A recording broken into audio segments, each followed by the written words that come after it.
Gimana ini?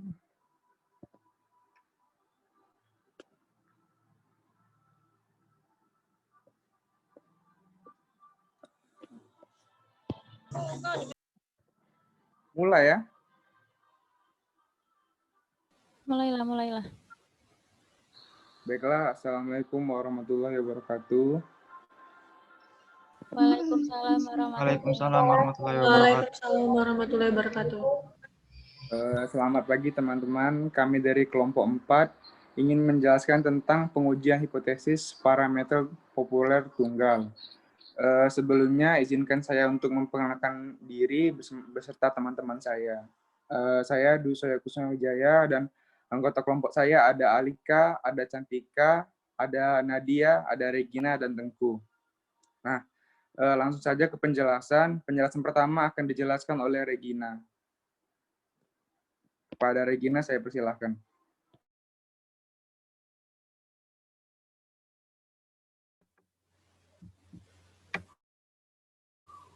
Oke, jadi di sini apa itu pengujian hipotesis?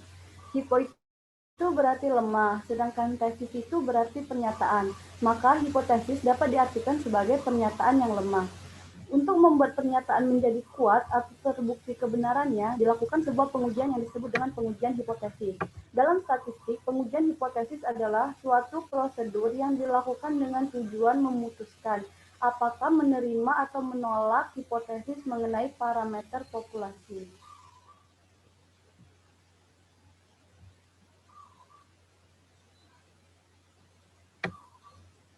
Di dalam statistika, hipotesis itu dibagi menjadi dua. Yang pertama itu ada hipotesis nol, dinotasikan dengan H0 yang menyatakan kondisi parameter yang ingin diuji, atau dicirikan dengan tanda sama dengan. Yang kedua itu ada hipotesis alternatif, dinotasikan dengan H1 yang merupakan tandingan dari hipotesis nol, dicirikan dengan tanda lebih dari, kurang dari, tidak sama dengan. Selanjutnya itu langkah-langkah pengujian hipotesis. Yang pertama itu merumuskan hipotesis yang akan diuji H0 dan H1.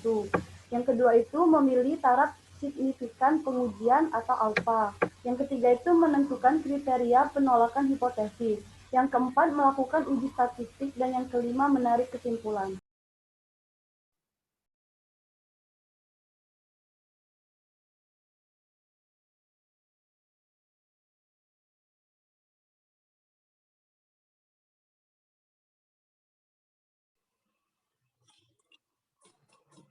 Baik, terdengar suara saya? Sini Iya, saya Tengku, akan... silakan kepada Tengku. Saya persilakan untuk menjelaskan materi selanjutnya.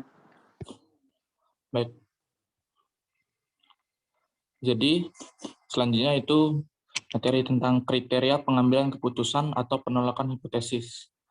Jadi, ini menggunakan tingkat signifikan alfa, yaitu jika nilai P lebih kecil dari alfa, tolak H0.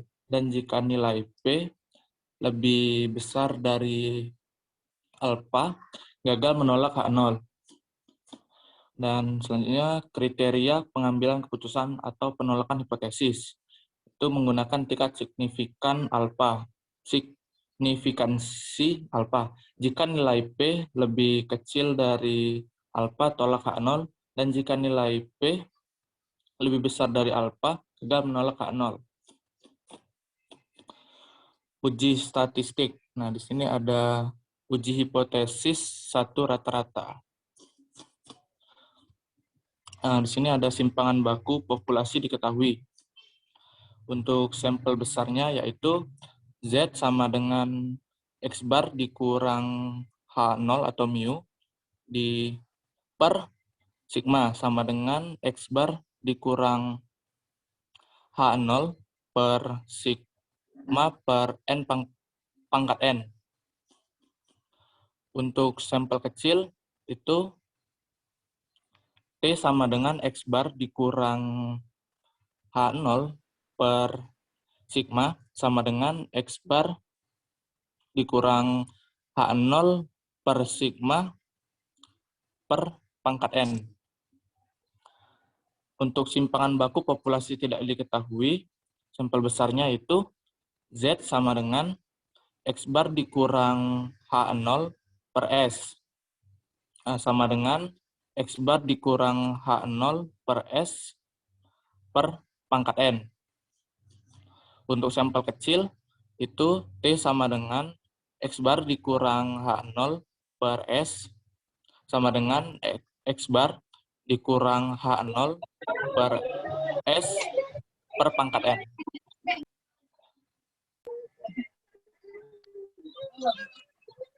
Baiklah, materi selanjutnya saya persilakan kepada Cantika.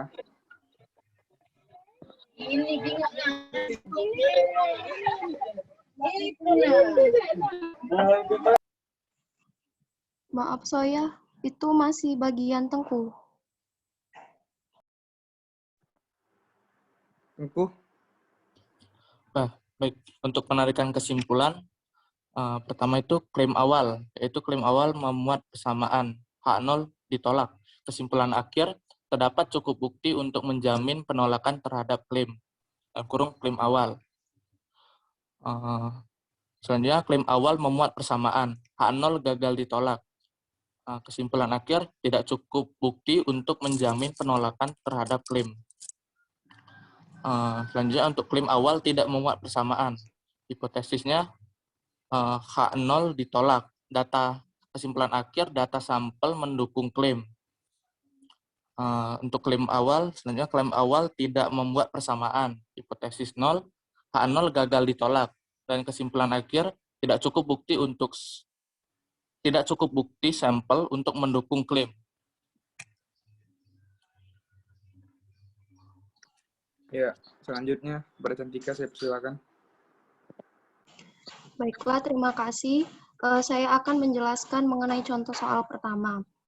Jadi, soalnya itu, waktu rata-rata yang diperlukan per siswa untuk mengerjakan tes tingkat minat pada semester ganjil di suatu sekolah adalah 50 menit.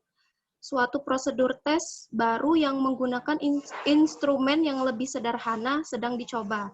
Bila sampel acak 12 siswa memerlukan waktu pengerjaan rata-rata 42 menit dengan simpangan baku 11,9 menit dengan menggunakan sistem baru tersebut. Ujilah hipotesis rata-rata waktu yang diperlukan dengan sistem baru kurang dari 50 menit.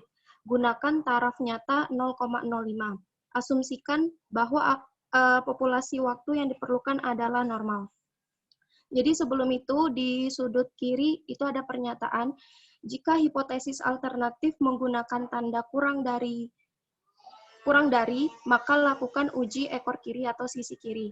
Jika hipotesis alternatif menggunakan tanda lebih dari, maka gunakan uji ekor kanan. Jika hipotesis alternatif memuat tanda tidak sama dengan, maka gunakan uji dua ekor. Nah, sedangkan di contoh soal ini kita menggunakan sistem kurang dari. Jadi, kita menggunakan uji ekor kiri.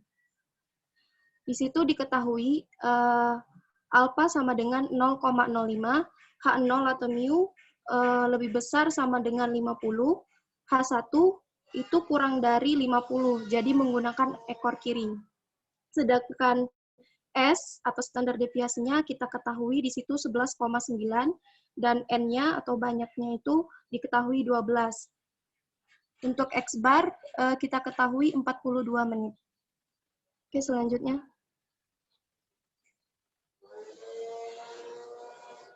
Nah, jadi kita masukkan rumus. Rumusnya itu T sama dengan X bar min H0 per S per akar N.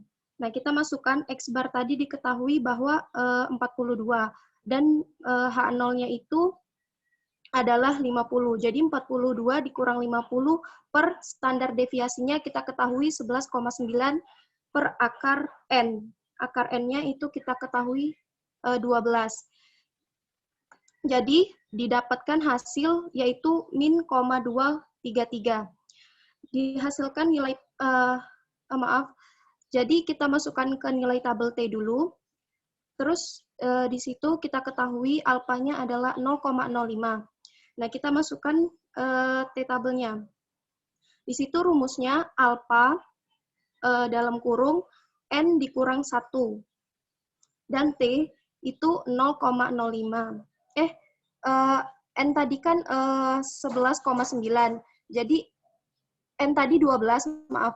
Dan 12, ya N tadi 12. Nah, itu kita kurangkan 1, jadi hasilnya adalah 11. Jadi T itu sama dengan 0,05 yang kita dapatkan dari alfa, dan 11 itu dari N12 itu yang kita kurangkan jadi 1. Jadi hasil T itu adalah min 1,796. Dihasilkan nilai peluang lebih kecil dari taraf signifikan, yaitu min 2,33 yang dari rumus sebelumnya kurang dari min 1,796. Maka itu tolak H0. Maka kesimpulannya sudah cukup bukti untuk mengatakan rata-rata yang diperlukan untuk mengerjakan tes minat bakat dengan sistem baru adalah kurang dari 50 menit. Terima kasih. Baiklah, contoh soal kedua akan dijelaskan oleh Alika. Kepada Alika, saya persilahkan. Baiklah, saya akan menjelaskan contoh soal yang kedua. Soalnya itu diambil sampel acak 8 siswa yang mengerjakan soal matematika dengan rata-rata waktu pengerjaan 4,2 menit dengan simpangan baku 1,4 menit. Apakah hasil analisis ini sejalan dengan pernyataan peneliti bahwa waktu pengerjaan rata-rata pada siswa tidak lebih dari 3,5 menit per soal? Gunakan taraf nyata 0,01 dan asumsikan bahwa sebaran populasi waktu tersebut adalah normal. Jadi di sini diketahui alfanya itu 0,01, taraf nyatanya tadi, dan formulasi hipotesisnya itu H0 kurang dari sama dengan 3,5, dan H1-nya itu, H alternatifnya berarti lebih dari 3,5. Maka kalau dia menggunakan tanda lebih dari, berarti ini menggunakan uji ekor kanan. Di situ tadi disebutkan simpangan bakunya 1,4 menit, yang berarti ini S. Jumlah sampelnya tadi 8. Ini menggunakan tabel T karena sampelnya kecil, kurang dari 30. Dan rata-ratanya 4,2 X-barnya. Nah, lalu di sini kita menghitung nilai T tabel untuk menarik kesimpulan nanti. Dengan alfa 0,01, T alfa N-1 berarti T 0,01 dan N-nya itu 8 dikurang 1 berarti 7. Nilai ini dalam T tabel sama dengan 2,998.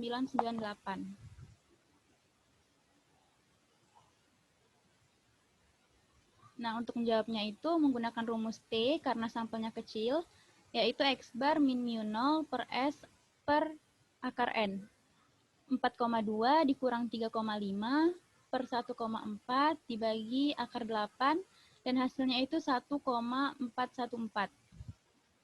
Maka merujuk dari nilai T tabel yang kita dapatkan tadi, dihasilkan nilai peluang lebih kecil dari taraf signifikan, yaitu 1,414 itu kan kurang dari 2,998. Maka gagal tolak H0. Kesimpulannya, belum cukup bukti untuk mengatakan rata-rata waktu pengerjaan soal matematika pada siswa lebih dari 3,5 menit per soal. Lanjut. Baiklah, contoh soal yang ketiga akan dijelaskan oleh Nadia. Kepada Nadia, saya persilakan. Baik, terima kasih. Di sini saya akan menjelaskan contoh soal yang ketiga, yang mana sebuah perusahaan memproduksi lampu listrik yang umumnya menghampiri sebaran normal dengan nilai tengah 800 jam dan simpangan bakunya 40 jam. Nah, ujilah hipotesis bahwa rata-rata populasi sama dengan 800 jam, dengan lawan alternatifnya tidak sama dengan 800 jam. Jika suatu contoh acak 30 lampu menghasilkan umur rata-rata 788 jam, gunakan taraf nyata 0,04. Nah, diketahui alfanya itu 0,04, H0 atau mu sama dengan 800, H1-nya tidak sama dengan 800. Nah, di sini kita menggunakan uji dua arah. Sigmanya 40, N-nya itu ada 20, X-barnya 788. Nah, nilai Z tabel untuk alfanya itu 0,04 menggunakan uji dua arah. Alfa dibagi 2 dapatlah 0,02. Jadi Z 0,02 itu dihasilkan 2,054. Nah, kita masukkan rumus terlebih dahulu, yaitu menggunakan rumus Z, di mana X bar min mu 0 per sigma per akar N. Kita masukkan angkanya, jadi 788 dikurang 800 per 40 per akar 30, yang itu hasilnya min 1,643. Nah, maka dihasilkan nilai peluang lebih kecil dari taraf signifikan, yaitu min 1,643 lebih kecil daripada 2,054. Maka gagal tolak H0. Nah, di sini kesimpulannya belum cukup bukti untuk mengatakan rata-rata umur lampu yang dipakai tidak sama dengan 800 jam. Terima kasih.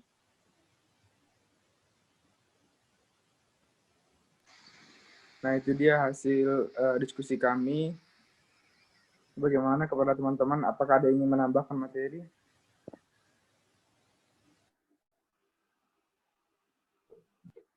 Jika tidak, saya akan langsung membuka sesi tanya-jawab.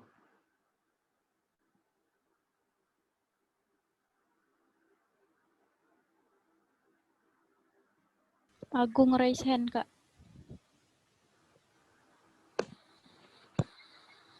Agung? Ya, Agung. Kepada Agung, saya persilakan. Baik, terima kasih pemateri. Telah cukup, telah bagus, telah memaparkan materi pada kali ini. Dan saya ingin bertanya. Pertanyaan saya, tolong dong jelaskan konsep dasar pengujian hipotesis parameter populasi tunggal itu seperti apa?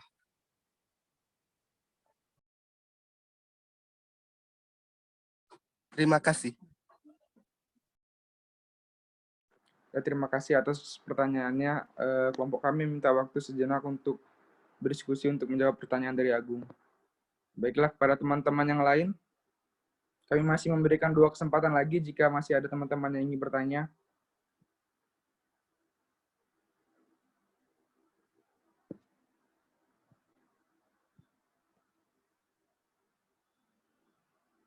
Kepada teman-teman yang masih ingin bertanya, saya persilakan.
Baiklah, kepada teman-teman, masih ada yang ingin bertanya?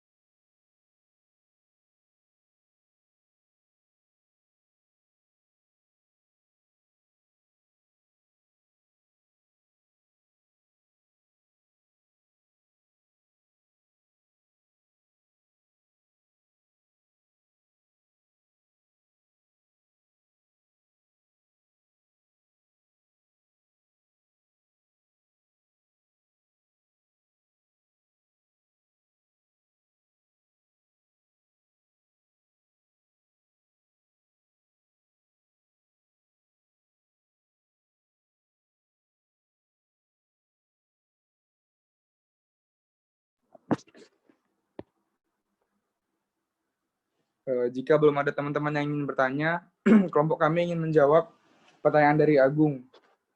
Kepada Regina, saya persilakan. Baiklah, terima kasih kepada moderator. Jadi di sini saya akan mencoba menjawab. Jadi kan tadi saudara Agung itu bertanya konsep dasar pengujian hipotesis populasi parameter data tunggal. Nah, jadi penentuan statistik uji itu dilakukan dengan memperhatikan nilai standar deviasi populasi diketahui atau nilai standar deviasi populasi tidak diketahui.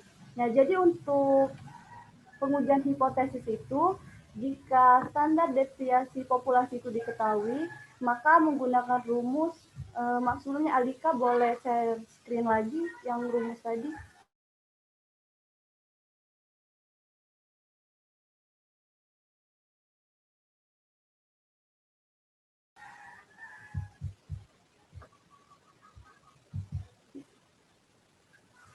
Apakah suara saya terdengar, teman-teman? Terdengar, Regina. Nah, jadi jika nilai standar deviasi populasi itu diketahui, maka kita menggunakan rumus Z0 sama dengan X bar dikurang mu 0 per nilai standar deviasi populasi per akar N. Nah, yang selanjutnya itu, jika nilai standar deviasi populasi tidak diketahui, dan sampel yang digunakan itu besar untuk kepentingan latihan, maka bisa menggunakan statistik uji T dan Z. Nah, jadi kita itu bisa pakai rumus yang T0 ini sama dengan X bar dikurang mu per nilai standar deviasi X bar ini. Atau bisa juga pakai yang salah deh, yang ini deh. Maaf, gugup. Jadi simpangan baku itu, jadi kalau misalnya kita itu jika nilai standar deviasi itu tidak diketahui dan sampel yang digunakan itu besar untuk kepentingan latihan, maka bisa menggunakan statistik uji T dan Z.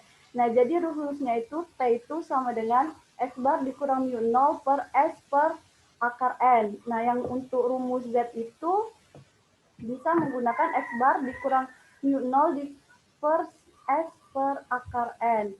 Nah, selanjutnya itu jika nilai standar deviasi populasi 0 tidak diketahui dan sampel yang digunakan itu kecil, maka hanya bisa menggunakan statistik uji T.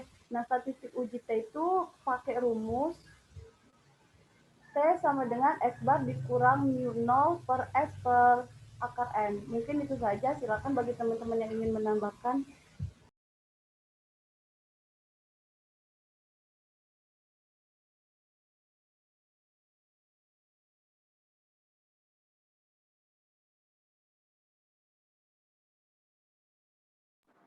Baiklah, saya kembalikan kepada Agung.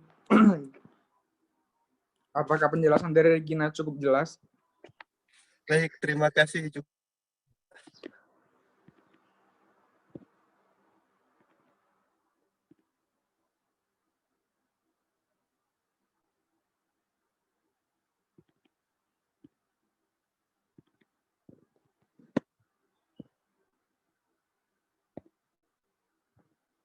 Baiklah, kepada teman-teman, apakah ada yang ingin bertanya lagi?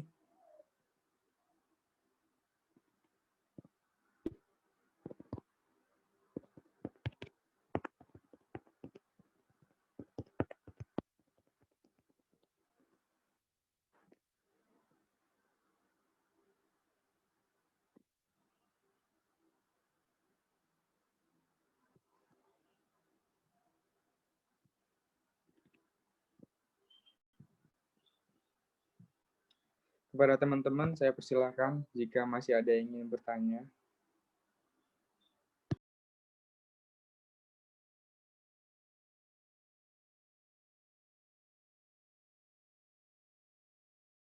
Kak Soya. Ya, Izin bertanya. ya Vinvi, silakan. Baik, saya di sini izin bertanya kepada kelompok. Kan tadi sudah disebutkan langkah-langkah pengujian hipotesis, dan itu hanya disebutkan kurang ada penjabaran. Nah, yang saya dapat tadi cuma ada penjabaran dari kriteria penolakan atau pengambilan, terus ada melakukan uji statistik sama menarik kesimpulan. Nah, yang ingin saya tanyakan di sini, bagaimana kalau kita ingin memilih taraf signifikan pengujian alfa? Terima kasih. Ya, terima kasih atas pertanyaannya, Vinvi. Izinkan berikan waktu sedikit kelompok untuk kami menjawab pertanyaan dari Vinvi tadi.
Silakan kepada teman-teman jika masih ada yang ingin bertanya, masih ada satu kesempatan lagi untuk bertanya.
Baiklah, kelompok kami akan menjawab pertanyaan dari Vinvi. Kepada Alika, saya persilakan.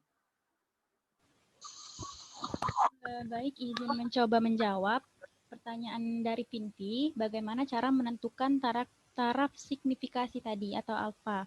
Nah, taraf signifikasi ini merupakan tingkat kesalahan penelitian. Jadi, ini bisa disebut peluang menolak K0 padahal 0 benar. Nah, misal pada contoh soal kami tadi kan, bentar saya sharekan dulu.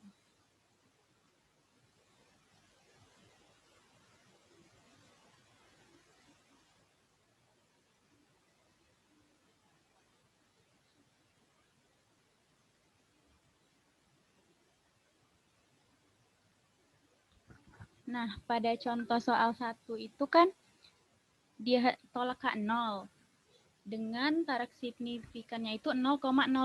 Berarti kesimpulan ini, peluang kesimpulan ini salah itu 5%. Dan peluang kesimpulan ini benar itu 95%.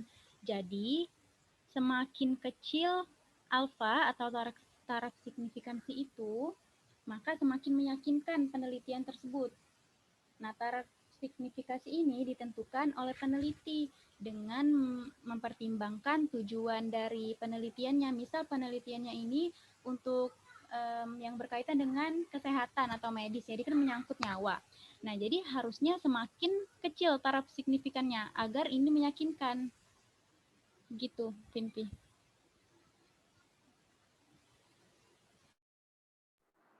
Baiklah, kepada Vinvi. Apakah sudah cukup jelas penjelasan dari Alika tadi?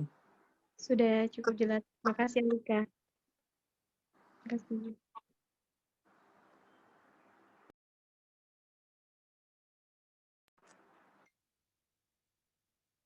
Baiklah, kepada teman-teman, apakah masih ada yang ingin ditanyakan? Jika masih ada yang ingin ditanyakan, saya berikan satu kesempatan.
Apakah tidak ada lagi teman-teman yang ingin bertanya?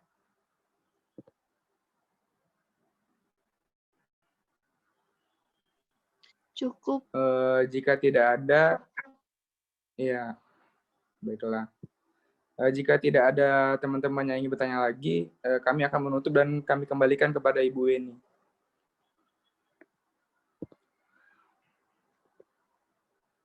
Tidak ada ya.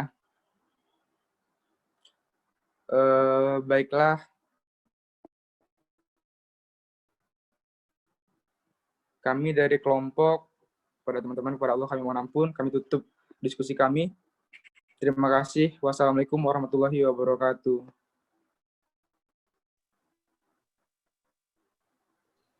Waalaikumsalam warahmatullahi wabarakatuh. Warahmatullahi wabarakatuh.